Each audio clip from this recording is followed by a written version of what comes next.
Good evening साथियों, कैसे हैं आप सभी लोग। आशा करता हूं आप सभी लोग अच्छे होंगे, घर पे होंगे, पढ़ाई लिखाई आप सभी की अच्छी चल रही होगी। आज करंट अफेयर का वीडियो शाम के 7 बजे आ रहे हैं।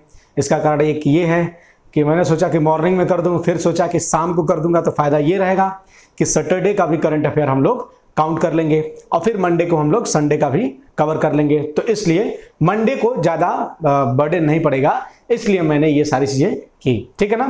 तो आप लोग अच्छे से इसको देखकर आप अपना नोट्स बना लीजिएगा। ठीक है ना। बहुत ही इंपॉर्टेंट चीज़ें हैं आज, बहुत ही अच्छा इंपॉर्टेंट है और ध्यान रखिएगा, प्रैक्टिस रेगुलर जरूर करते रहिएगा। आज सैटरडे है, मैंने आपसे जो कहा था कि आप पूरे वीक का रिवीजन जरूर कीजिएगा। ठीक है ना। आपने जो भी इस वीक में पढ़ा, 2 वीक से लगातार हम लोग लगे हैं, तो आप लोग 2 वीक का जो भी पढ़े होंगे आपको वो सारी चीज़ें याद आनी चाहिए, आपको वो सारी चीज़ें रिकॉल होनी चाहिए। अगर नहीं हो रहा है तो आप गलत रास्ते पे हो, अभी भी समय है, आप सही रास्ते पे आ जाइए। ठीक है ना। चलिए आगे बढ़ते हैं, एक एक करके शुरू करते हैं। बहुत ही ज्यादा इंपॉर्टेंट होने वाला है आज का लेक्चर, और जो बहुत ही ज्यादा इंपॉर्टेंट होगा उसको मैं बहुत ही अच्छे वे में बताऊंगा। देखिए, सबसे पहला इंपॉर्टेंट है, इसलिए मैंने फर्स्ट प्रेफरेंस इसको दिया है।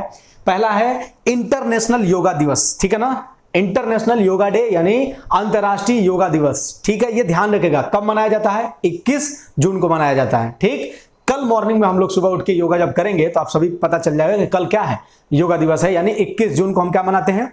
योगा दिवस। ठीक। अच्छा, इंटरनेशनल योगा दिवस कब से मनाया जाना शुरू हुआ? तो 2015 से। ध्यान रखिएगा, 2015 से इंटरनेशनल योगा डे हम लोग मनाते हैं। ठीक। अच्छा, उसके साथ साथ इस बार की थीम क्या है? तो आप सीधे कह दीजिएगा, इस बार की थीम है कोरोना वायरस। कैसे? क्योंकि कोरोना के कारण सभी लोग घर में हैं, अपने फैमिली के साथ हैं, तो बस थीम भी वही है। क्या है? Yoga at home and yoga with family. Yoga at home and yoga with family, इसका क्या है? थीम है। तो आराम से आप इसको कोरोना वायरस याद रखे रहेंगे, तो कोरोना वायरस के कारण हम लोग कहां पे रहे? घर में रहे और फैमिली के साथ रहे, तो यही इसकी क्या है? थीम है। और आगे कुछ और चीजें समझ लेते हैं। देखिए, अगर आपसे पूछा जाए कि उत्तरी गोलार्ध में सबसे बड़ा दिन यानी ड्यूरेशन ऑफ द डे सबसे ज्यादा किस दिन होता है, किस तारीख को होता है, तो आप क्या बोलोगे कि सर जी 21 जून को उत्तरी गोलार्ध में सबसे बड़ा दिन होता है और रात सबसे क्या होती है? छोटी होती है। इसी प्रकार दक्षिणी गोलार्ध में सबसे बड़ा दिन कब होता है? तो आप कहोगे कि दक्षिणी गोलार्ध में सबसे बड़ा दिन होता है 22 दिसंबर को, और सबसे छोटी रात कब होती है? तो 22 दिसंबर की रात को। अब इसी के हिसाब से सुन लो, अगर हमने ये बोल दिया कि दक्षिणी गोलार्ध में सबसे बड़ा रात कब होगा, तो जिस दिन उत्तरी गोलार्ध में सबसे बड़ा दिन होगा। यानी 21 जून को उत्तरी गोलार्ध में सबसे बड़ा दिन होता है, उसी दिन दक्षिणी गोलार्ध में सबसे बड़ी रात होती है। इसी प्रकार उत्तरी गोलार्ध में सबसे छोटा रात होता है, इसी प्रकार दक्षिणी गोलार्ध में सबसे बड़ा रात होगा। यह ध्यान रखेगा, ये पॉइंट को आप ध्यान रखेगा आराम से, और इतना ध्यान रखेगा कि उत्तरी गोलार्ध में सबसे बड़ा दिन 21 जून और दक्षिणी गोलार्ध में सबसे बड़ा दिन 22 दिसंबर। उसी प्रकार कर्क रेखा पर सूर्य वर्टिकल कब होता है, लंबवत कब होता है? तो आप कहोगे कि कर्क रेखा पर होता है 21 जून को। मकर रेखा पर कब वर्टिकल होता है? तो आप कहोगे 22 दिसंबर को। ठीक है ना। ये दोनों चीजें ध्यान रखेगा। कर्क रेखा पे कब? 21 जून को। मकर रेखा पर कब? 22 दिसंबर को। और फिर आपसे कहा जाएगा कि इक्वेटर पर कब होता है, विषुवत रेखा पर कब होता है? कब होता है? 21 मार्च और 23 सितंबर। ये सभी बातें मैं आपको ज्योग्राफी में बता चुका हूं, तो जो लोग करंट के साथ साथ ज्योग्राफी पढ़ रहे हैं उनको ये सारी चीजें आ रही होंगी। ठीक है ना। अगर आप में से कोई नहीं देख रहा तो अभी भी जाइए, 10 लेक्चर हैं, 2 दिन से 3 दिन लगेंगे उसको कवर करने में। आप आराम से लाइन पे आ जाओगे और डेली बाय डेली आप खत्म करते जाओगे, तो आपको बहुत कुछ सीखने को मिलेगा। अगर कोई व्यक्ति आपसे ये पूछे कि 24 घंटे का दिन 24 घंटे की रात, 24 घंटे का दिन 12 घंटे का दिन और 12 घंटे की रात, ठीक है ना, 12 घंटे का दिन और 12 घंटे की रात हमेशा कहां पर होती है? तो आप कहेंगे विषुवत रेखा पर, यानी भूमध्य रेखा पर, यानी 0 डिग्री अक्षांश पर। हमेशा साल भर 12 घंटे का दिन होता है, 12 घंटे की रात होती है। क्यों? क्योंकि वहां पर सूर्य की रोशनी हमेशा बराबर पड़ती है। उसके साथ साथ अगर आपसे यह पूछा जाएगा कि दुनिया में, भारत पृथ्वी पर किस दिन और रात की अवधि बराबर होती है पूरे पृथ्वी पर, यानी नॉर्थ पोल पे भी, साउथ पोल, हर जगह पे दिन और रात की अवधि बराबर होती है, तो आप कहोगे जिस दिन इक्विनॉक्स की कंडीशन होती है, विषुव होता है। और कब होता है? तो जिस दिन विषुव कब होता है, ध्यान रखिएगा, वही कब, जब हमारा इक्वेटर पर लंबवत चमकता है, यानी आपका कह सकते हो कि 23 सितंबर और 21 मार्च। 23 सितंबर और 21 मार्च को हमेशा पृथ्वी के सभी जगहों पर 12 घंटे की रात और 12 घंटे की दिन होती है, ये ध्यान रखिएगा, जिसको हम इक्विनॉक्स कहते हैं, ठीक है ना, विषुव कहते हैं। ठीक है, चलिए आगे बढ़ते हैं। तो इतनी चीजें आपको योगा डे पे ध्यान रखना है, और इस बार योगा आप कोशिश करिए कि योगा को आप अपने लाइफ का पार्ट बनाइए, 5 से 10 मिनट भी आप करोगे तो आपके लिए बहुत ही बेनिफिट होगा। तो ये मामला हमारा खत्म हुआ, ठीक है ना, योगा डे का। नेक्स्ट हमारा न्यूज आ रहा है, ये न्यूज क्या है, वर्ल्ड इन्वेस्टमेंट रिपोर्ट, बहुत ही इंपॉर्टेंट है। वर्ल्ड इन्वेस्टमेंट रिपोर्ट यानी किस देश में विदेशी देश से इन्वेस्टमेंट यानी विदेशी देश से निवेश ज्यादा होता है। जैसे मान लीजिए मैं टॉम क्रूज हूं, वैसा हूं नहीं लेकिन फिर भी मान लेते हैं, मान लीजिए मैं टॉम क्रूज हूं, मैं क्या करता हूं, अमेरिका में रहता हूं और मैंने अमेरिका में बहुत पैसा कमा लिया, अब सोचता हूं कि मैं इंडिया में भी पैसा कमाऊं, तो मैं क्या करता हूं, जियो में क्या करता हूं, जियो में कहता हूं कि जियो के 1% शेयर खरीद लेता हूं और उसको जियो को 1% शेयर खरीदने के लिए अपना पैसा जियो को दे दिया। तो हमने क्या किया, बाहर से दूसरे देश से पैसा अपने देश मतलब इंडिया में भेजा। तो मैंने क्या किया, निवेश किया। तो इसी के आधार पर क्या किया गया है, पूरी दुनिया में देखा गया है कि किस देश में सर्वाधिक दूसरे देशों से पैसा आया है और किस देश में सर्वाधिक दूसरे देशों में पैसा आया है, तो भारत की रैंकिंग उसमें क्या है, ठीक है ना। अब ये डिपेंड करता है कि किस देश की फाइनेंशियल कंडीशन कैसी है। जिस देश की वित्तीय स्थिति उतनी ज्यादा होगी, जो देश जितना ही ज्यादा स्ट्रांग होगा, जिसमें अस्थायीपन ज्यादा होगा, युद्ध की स्थिति नहीं होगी, किसी भी प्रकार की समस्या नहीं होगी, उस देश में एफडीआई और उसके साथ साथ इन्वेस्टमेंट भी ज्यादा आएगा। तो आप जानते हैं कि पूरी दुनिया में सबसे सेफ देश कौन सा है वित्त के मामले में, पैसे के मामले में, तो वो कौन सा है, यूएसए। इसलिए वर्ल्ड इन्वेस्टमेंट रिपोर्ट 2019 में दुनिया में सर्वाधिक इन्वेस्टमेंट कहां गया, तो यूएसए में, ठीक है ना। और अर्थव्यवस्था के रूप में अगर देखा जाए तो सबसे बड़ा देश कौन सा है, यूएसए है। दूसरे नंबर पर इकोनॉमी के रूप में कौन सा देश है, तो आप जानते हैं चाइना है। इसलिए सेकंड नंबर पे कौन है, चाइना है। यानी फर्स्ट पे यूएसए, यानी दुनिया में सर्वाधिक पैसा यूएसए में गया, फिर किसके पास गया, चाइना के पास गया। इंडिया के पास कितने नंबर पे गया, यानी इंडिया में 9वां ऐसा देश है, 9th ऐसा देश है जिसके पास क्या हुआ, जिसके पास सबसे ज्यादा क्या मिला, एफडीआई मिला, यानी इन्वेस्टमेंट मिला। ध्यान रखिएगा भारत की रैंकिंग कितनी है, 9th है। इससे पहले भारत की रैंकिंग कितनी है, थोड़ा इसको मिटा दे हल्का सा, तो थोड़ा सा हमें जगह मिल जाएगा, तो आपको आसानी होगी समझाने में, ठीक है ना। वर्ल्ड इन्वेस्टमेंट रिपोर्ट, इससे पहले भारत की रैंकिंग पिछले साल कितनी थी, यानी 2018 में भारत नंबर कितने पे था, 12वें नंबर पे था, ठीक है ना। 2018 में भारत की रैंकिंग क्या थी, 18 में। 2020 में यानी इस साल 2019 में क्या है, 2019 में ध्यान रखिएगा भारत को कुल $51 बिलियन, भारत में कुल $51 बिलियन रुपए क्या हुए, भारत में इन्वेस्ट हुए, निवेश हुए। ये बस आप ध्यान रखिएगा, कोई क्वेश्चन नहीं पूछेगा लेकिन आप ध्यान रखिएगा, ठीक है ना। 1 बिलियन में कितना होता है ये भी हम बता चुके हैं आपको। तो 1 बिलियन में लगभग जो डॉलर, $1 की कीमत कितनी है, कितने रुपए में, लगभग 76 मान के चलिए। तो 1 बिलियन बराबर 7600 करोड़ होता है मान के चलिए। तो अब इसके हिसाब से समझ लीजिएगा, ठीक है ना। तो कुल 2019 में भारत में कितने पैसे आए, $51 बिलियन, ठीक है ना। और जो पिछले साल के कंपैरिजन में कितना था, लगभग 20%, यानी पिछले 2018 के कंपैरिजन में भारत में 20% ज्यादा इन्वेस्टमेंट हुआ। लगभग बिलियन डॉलर के रूप में कितना, तो $9 बिलियन, यानी लगभग पिछले साल यानी 2018 में हमारे यहां कितना इन्वेस्टमेंट हुआ, तो लगभग $42 बिलियन इन्वेस्टमेंट था। यानी 2018 में हमारे देश में $42 बिलियन इन्वेस्टमेंट हुआ था, 2019 में हमको कितना मिला, $51 बिलियन, ठीक है। इसी प्रकार 2020 में यह रिपोर्ट कहती है कि पूरी दुनिया में, यानी 2020 में कोरोना वायरस के कारण पूरी दुनिया में 40% इन्वेस्टमेंट क्या होगा, कम होगा।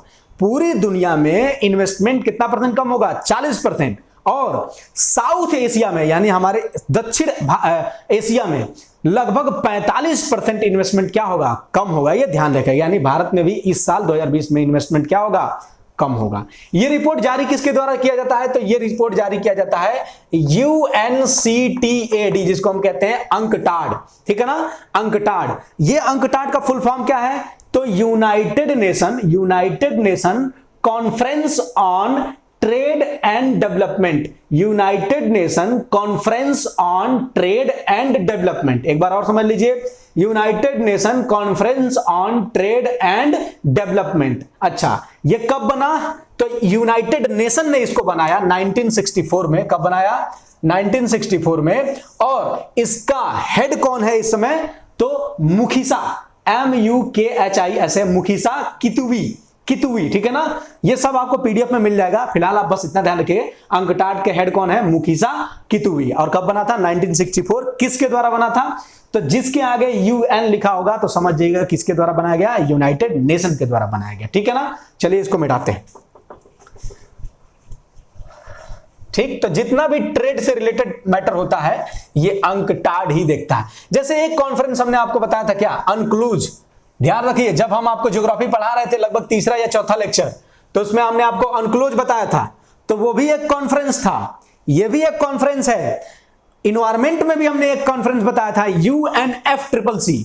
UNFCCC का फुल फॉर्म बताइए, UNCAD का फुल फॉर्म बताइए, यानी अंकटाड का जो अभी बताया, और उसके साथ साथ आप UNCLOS का फुल फॉर्म बताइए। तीनों का लाइव सेशन चल रहा होगा तो उसमें आप नहीं बता पाओगे तो आप कमेंट बॉक्स में बाद में बताइए तीनों का फुल फॉर्म। अगर एक बार बता दिया तो जिंदगी भर याद रहेगा, ध्यान रखना। नेक्स्ट इंडेक्स ध्यान रखिएगा, यह है नेचर इंडेक्स 2020। नेचर इंडेक्स 2020, बस नाम लिखा है नेचर, असल में इसका है नेचर इंडेक्स टेबल 2020 रैंकिंग, लेकिन नेचर से संबंधित नहीं है, ये रिसर्च, साइंटिफिक रिसर्च से संबंधित है। यानी किस देश में वैज्ञानिक रिसर्च कितना ज्यादा होता है। जिस देश में वैज्ञानिक रिसर्च जितना ज्यादा होगा उसकी रैंकिंग उतनी बढ़िया होगी, जिसके कम होगा उसकी उतनी ही खराब होगी, ये ध्यान रखेगा। और पूरे विश्व में जिस संस्थान की, जिस इंस्टीट्यूशन की साइंस एंड टेक में मतलब रिसर्च करने में उसका काम जितना ही ज्यादा होगा उसको उस देश में नंबर 1 माना जाएगा। जैसे आइए बढ़ते हैं, नेचर इंडेक्स 2020 में यह देखा गया है कि विज्ञान अनुसंधान में पूरे विश्व में रैंकिंग किसकी है। तो विज्ञान अनुसंधान में सबसे ज्यादा जानते हैं ये रिसर्च कौन करता है? तो USA करता है। फिर कौन करता है? तो चाइना करता है। इसके बाद सर जी कोई मतलब ही नहीं है, फालतू का ज्ञान भरने से क्या फायदा है। पहला ये तो हम एक्स्ट्रा बता दिए, तो ये ध्यान रखिएगा, USA सबसे नंबर 1 रैंकिंग। इंडिया की रैंकिंग कितनी है? तो आप कहोगे कितना? इंडिया की 12वीं रैंकिंग है। ठीक, अगर आपसे पूछा जाएगा कि नेचर इंडेक्स में भारत के कौन सा संस्थान, भारत का कौन सा संस्थान नंबर 1 आया, तो आप कहोगे CSIR। CSIR का भी फुल फॉर्म हम आपको बता चुके हैं, ठीक है ना, ध्यान रखेगा। तो CSIR का फुल फॉर्म क्या है? तो council for scientific and industrial research. Council for scientific and industrial research, ठीक है ना। और ये पूरे वर्ल्ड वाइड इसकी रैंकिंग कितनी थी? 160। लेकिन भारत में क्या, ये नंबर 1 है। इसके बाद से IISc, ठीक है ना। इतना ज्यादा बाल की खाल नहीं, बस इतना जाना भारत की रैंकिंग कितनी है? 12वीं। और नंबर 1 पे कौन है? USA। फिर कौन है? चाइना। इतने ध्यान रखेगा, ठीक है ना। और इंडिया में नंबर 1 कौन है? तो CSIR, और इसका वर्ल्ड वाइड कितना है? 160। CSIR के अध्यक्ष कौन होते हैं? प्रधानमंत्री होते हैं, एक्स ऑफिसियो। जिस दिन हमने एक्स ऑफिसियो बताया था उसी दिन इसको बताया था, ठीक है ना।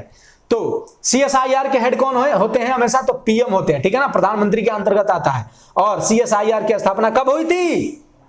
कब हुई थी? दिमाग में कुछ याद आ रहा है कि बस चल रहा है धीरे धीरे? अगर चल रहा है तो फिर बहुत गलत सिचुएशन में हो। कब हुई थी? 1942 में हुई थी, 1942 में, ठीक है ना। चलिए आगे बढ़ते हैं। नेचर इंडेक्स हो गया, अब आते हैं नेक्स्ट अपने। आज बहुत ही इंपॉर्टेंट चीजें आ रही हैं आपके पास।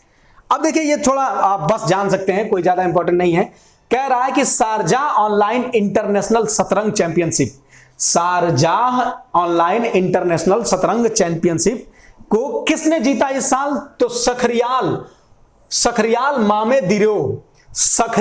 मामे दिरोब ने ऑनलाइन शारजाह इंटरनेशनल शतरंज चैंपियनशिप जीत लिया।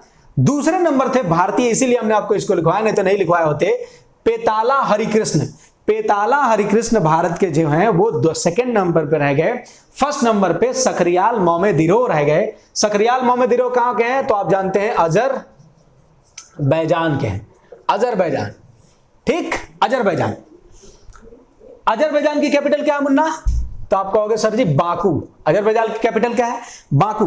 और बाकू में क्या है ना, पेट्रोलियम और क्रूड पदार्थ बहुत ही ज्यादा पाया जाता है, ठीक है ना, ये ध्यान रखिएगा। वहां पर क्रूड ऑयल और पेट्रोलियम और नेचुरल गैस के बहुत ही ज्यादा भंडार हैं। एक जरा आप बताइएगा हमें इंपॉर्टेंट कि कैस्पियन सी नाम सुना होगा आपने? कैस्पियन सी दुनिया का सबसे बड़ा झील कौन सा है?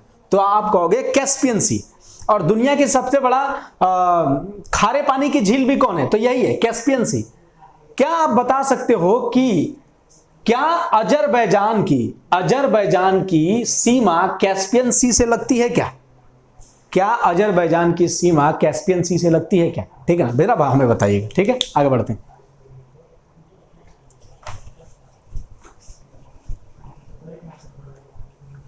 अब नेक्स्ट पे बढ़ते हैं हम लोग, बहुत ही इंपॉर्टेंट है आज का। देखिए, आपको सभी को ये न्यूज पता चली गया होगा कि यूनाइटेड नेशन सिक्योरिटी काउंसिल में यूनाइटेड नेशन का स्थापना कब हुआ था? 1945 में। ठीक है ना। हेडक्वार्टर जरा बताना कहां होगा? यूनाइटेड नेशन का हेडक्वार्टर कहां पे? वॉशिंगटन में। क्लियर करके बताना। तो यूनाइटेड नेशन सिक्योरिटी काउंसिल के में जानते हो कितने सदस्य होते हैं? 15 सदस्य होते हैं। इन 15 सदस्य में 5 क्या होते हैं? परमानेंट होते हैं, और 5 क्या होते हैं? नॉन परमानेंट होते हैं, यानी अस्थायी सदस्य और अस्थायी सदस्य। ये 5 परमानेंट सदस्य कौन कौन से हैं? तो आप जानते हैं, यूएसए, चाइना, यूके, रशिया और फ्रांस।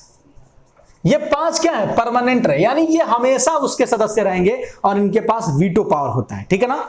इसके साथ साथ 10 क्या होते हैं? 10 नॉन परमानेंट मेंबर होते हैं, और इन 10 का चुनाव होता है पूरे विश्व से। हर के लिए अलग है, जैसे अफ्रीका के लिए 5 है, वेस्टर्न यूरोप के लिए 1 है, ईस्टर्न यूरोप के लिए 2 है, साउथ ईस्ट एशियन, बहुत सारी चीजें। इसको आपको ध्यान रखने की आवश्यकता नहीं है, बस इतना ध्यान रखिएगा। 10 नॉन परमानेंट मेंबर होते हैं, जिनका कार्यकाल कितना होता है? कार्यकाल 2 वर्ष होता है। ठीक है ना। पूरा वीडियो रिकॉर्ड कर लिए थे बहुत अच्छे से, बड़े जोश में। पता चला बाद में जाके देखे तो देखे कि लगभग 16 मिनट में वीडियो टर्मिनेट हो गया था। बड़ा दुख हुआ कि फिर से मेहनत करना पड़ेगा, लेकिन खैर इसमें भी 2 निगेटिव, अगर एक पॉइंट देखा जाए तो निगेटिव है, दूसरा पॉइंट पॉजिटिव है। अगर देखो तो अरे यार इतना टाइम बर्बाद हो गया, ये हो गया, वो हो गया। आपको भी लग रहा है कि ये तो पढ़ाते पढ़ाते सर यहाँ कैसे आ गए, क्योंकि मैं उसी के बीच में मर्ज करूँगा इसको।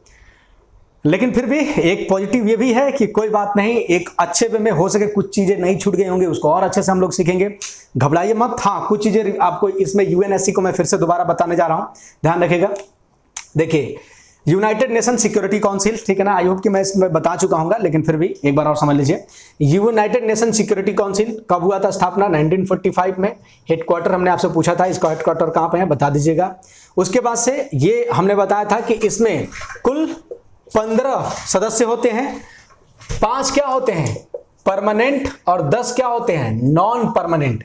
5 अस्थायी सदस्य होते हैं और 10 अस्थायी। ये जो 5 अस्थायी सदस्य होते हैं, जिनका कार्यकाल कोई लिमिट नहीं है, वो जब तक चाहे तब तक रह सकते हैं। कौन कौन है? यूएसए है, चाइना है, फिर आपका यूके है, फिर फ्रांस और फिर रसिया। और 10 ये जो नॉन परमानेंट होते हैं, ये हर 2 वर्ष के लिए, यानी इनका कार्यकाल कितना होता है? 2 वर्ष।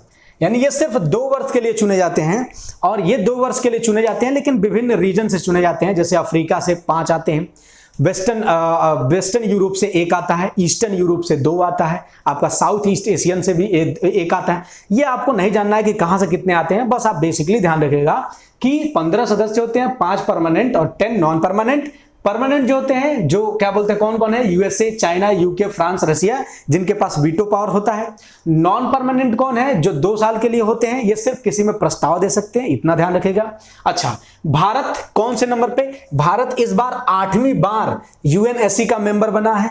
कब के लिए? तो 1 जनवरी 2021 से लेकर 2022 तक क्या होगा? इसका सदस्य होगा भारत, ध्यान रखिएगा। उसके साथ साथ एक चीज ध्यान रखिएगा कि भारत जो होगा 1 जनवरी 2021 से लेकर 22 तक होगा। इससे पहले भारत कितनी बार रह चुका है? 7 बार रह चुका है, 8वीं बार है। यानी इससे पहले कब भारत था? तो 2011-12 में भी भारत यूनाइटेड नेशन का सदस्य था। पहली बार कब था? तो 1951-52। यानी पहली बार यूएनएससी का भारत सदस्य कब बना था? तो 1951 और 52 में। कैसे याद रखना है? 47 में हम लोग क्या हुए? आजाद हुए। 47 में आजाद हुए, और उसके बाद से 47 के 3-4 साल बाद ही हम लोग क्या हो गए? अस्थायी सदस्य हो गए। आप जानते हैं कि भारत को परमानेंट सीट मिली थी, लेकिन भारत ने चीन को दे दिया था, ये आप जानते हैं।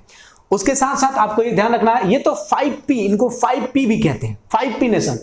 एक होता है P+1 नेशन, जैसे P5 जिसको हम कह सकते हैं वो भी क्या है, ये अपने 5 मेंबर है, लेकिन एक होता है P+1 मेंबर यानी परमानेंट 5 मेंबर, और एक और होता है, उस एक में कौन देश आता है जरा हम हमें बताइएगा, ठीक है ना, ये ध्यान रखेगा।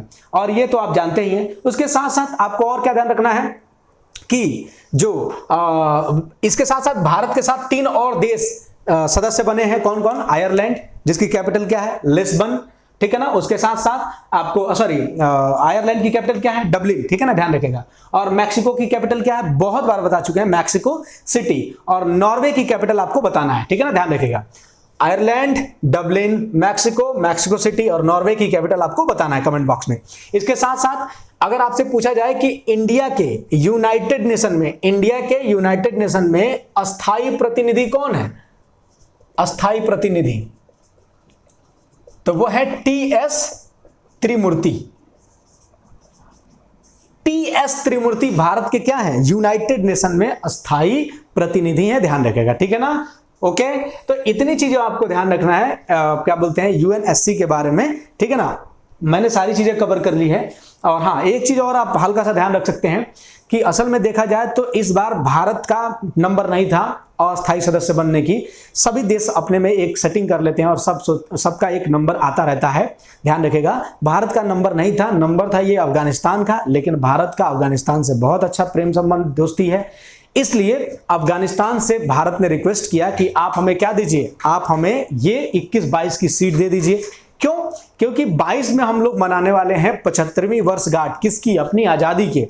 इसलिए हम चाहते हैं कि हम अपनी आजादी के समय कहां पर रहें, हम अपनी आजादी के समय यूनाइटेड में रहें, यूनाइटेड नेशन में रहें। इसलिए भारत ने अफगानिस्तान से रिक्वेस्ट की और अफगानिस्तान ने क्या किया, अप्रूव कर लिया। तो इसके बाद अब फिर भारत का कभी नंबर आएगा तो भारत भी क्या कर लेगा, अफगानिस्तान को अपनी सीट दे देगा। तो ये चीजें आप ध्यान रखिएगा, ये एक्स्ट्रा इंफॉर्मेशन है, हल्की सी चीज आपको जानना है बस, और कुछ ज्यादा नहीं। और हाँ, एक चीज और जान सकते हैं कि वर्तमान में यूएन में कितने देश हैं, तो 193 देश हैं।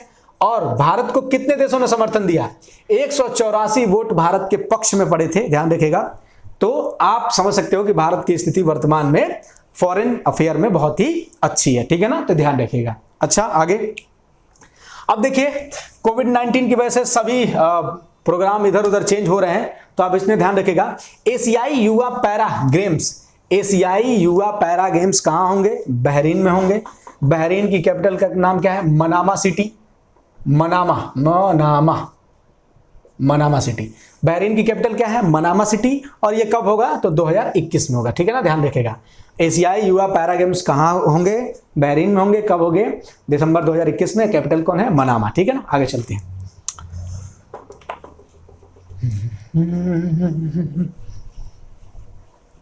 अब देखिए, ये न्यूज आया है, 500 साल पुराना एक मंदिर मिला है, महानदी, एक नदी है, ठीक है ना। महानदी किस राज्य में है, मोस्टली महानदी बहती है कहां पर, उड़ीसा में। और इसी महानदी नदी के अंतर एक 500 साल पुराना एक विष्णु मंदिर मिला है, ठीक है ना। तो ध्यान रखिएगा इसके बारे में, किस मंदिर में, क्या वो नदी में मिला है, महानदी में। उसके साथ साथ उड़ीसा की कैपिटल क्या है, तो भुवनेश्वर, ठीक है ना। उसके साथ साथ उड़ीसा के तट को हम क्या कहते हैं, तो उत्कल तट कहते हैं। भारत की सबसे बड़ी झील चिल्का झील कहां पर है, उड़ीसा में है, ध्यान रखिएगा। भारत की सबसे बड़ी खारे पानी की झील चिल्का झील कहां पर है, उड़ीसा में, ध्यान रखिएगा। अच्छा, एक बार क्वेश्चन पूछा था जूनियर असिस्टेंट में कि चिल्का झील महानदी के दक्षिण में है कि उत्तर में है, ध्यान रखिएगा। चिल्का झील महानदी के दक्षिण में है, ध्यान रखिएगा, ठीक है ना, ये ध्यान रखिएगा। अच्छा, उसके साथ साथ इसी महानदी के आगे एक द्वीप बना है जिसका नाम है व्हीलर द्वीप। और व्हीलर द्वीप के बारे में इतना ध्यान रखिएगा, इस द्वीप का नाम हम लोगों ने बदल के नाम रख दिया गया, इसका नाम हम लोगों ने रख दिया है अब्दुल कलाम द्वीप, ठीक है ना, ध्यान रखिएगा। व्हीलर द्वीप, और कहां पर है, बंगाल की खाड़ी में, किसके पास, उड़ीसा के तट के थोड़ा सा आगे। और मुख्यमंत्री कौन है, नवीन पटनायक, बीजू जनता दल, आप सभी इसको जानते हैं, ठीक है ना। और पुरी का मंदिर आप जानते हैं वहीं पे है। ये चीजें आप अच्छी तरह से नोट कर लीजिए। और प्लस देखा जाए तो कोयला में, लोहा में, इन सभी में उड़ीसा का नाम बहुत ही आगे आता है, ध्यान रखिएगा इन सब चीज में। आगे बढ़ते हैं, चलिए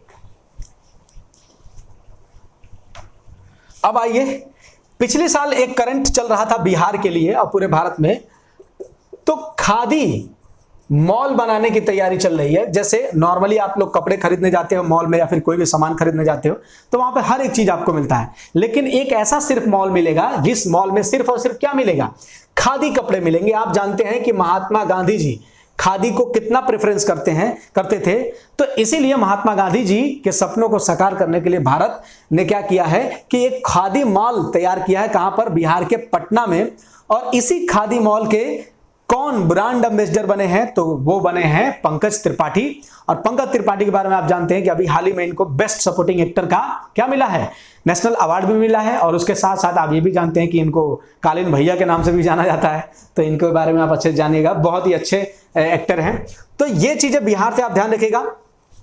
उसके साथ साथ बिहार की कैपिटल आप सभी को पता है पटना, और कौन है मुख्यमंत्री हैं, नीतीश कुमार। पटना किस नदी के किनारे है, तो आप सभी को पता है गंगा नदी के किनारे है। और वहां पर एक सेतु है, महात्मा गांधी सेतु, यानी वहां पर एक ब्रिज है जो बहुत ही बड़ा ब्रिज है, आप ध्यान रखिएगा उसके बारे में। ठीक, चलिए तब आगे बढ़ते हैं। नेक्स्ट जो न्यूज आ रही है ये स्पेसिफिक अपने उत्तर प्रदेश से रिलेटेड है, और एक स्नैपशॉट मैं दूंगा आपको उत्तर प्रदेश से रिलेटेड सारी चीजें, क्योंकि बहुत ही इंपॉर्टेंट है। अभी हाल ही में न्यूज आई है कि मनरेगा के तहत सर्वाधिक रोजगार देने वाला कौन सा प्रदेश है। तो मनरेगा के तहत सर्वाधिक रोजगार देने वाला कौन है, हमारा उत्तर प्रदेश है। ठीक, जैसे प्रवासी जितने भी अपने अपने देश गए, अपने गांव गए, तो उनके पास सबसे बड़ी ये समस्या आई कि उनको रोजगार कहां से मिलेगा।